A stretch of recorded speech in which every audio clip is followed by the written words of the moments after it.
NEET mark and நீட்க்கு என்ன coaching கொடுத்தீங்க? Coach was 360 and I studied in Akash. 482 I studied in Salem.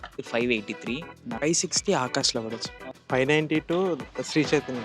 நான் NEET 2023ல 705 marks score பண்ணேன். சேலமில் classic NEET அகாடமின்னு ஒரு இன்ஸ்டியூட்டில் படித்தேன். நான் ஃப்ரீயாக தான் படித்தேன். ஸ்காலர்ஷிப்பில் எடுத்துக்கிட்டேன். 619 ஸ்கோர் பண்ணேன் ஃபர்ஸ்ட் இன்ஸ்டியூட்ல படிச்சேன். நான் ஃபர்ஸ்ட் அட்டம்ப்டில் 257 எடுத்தேன். வேலம்மாள் போதி கேம்பஸில் படித்தேன். செகண்ட் அட்டம்ப்டில் 650 எடுத்தேன். க்ரீன் பார்க்கில் கோச்சிங் எடுத்தேன். ஸ்பெண்ட் பண்ணது வேலம்மாள் போதி கேம்பஸில் ஒரு 9 lakhs. 11th 4.5, 12th 4.5, க்ரீன் பார்க்கில் அகெயின் ஒரு 4.5 lakhs. 28 ஆகாஷ்ல படித்தேன். Nearly 1 lakh. 458 KNAல படிச்சேன். 650 ஆகாஷ்ல அரௌண்ட் 90k ஆச்சு. 705 90k. நான் 695 வந்து வேலம்மாள் நெக்ஸஸ் சென்னையில் படித்தேன். ஸ்காலர்ஷிப் அந்த எக்ஸாம் எழுதி scholarship. Chaitanya 705 2 lakhs 2 years. Mark 700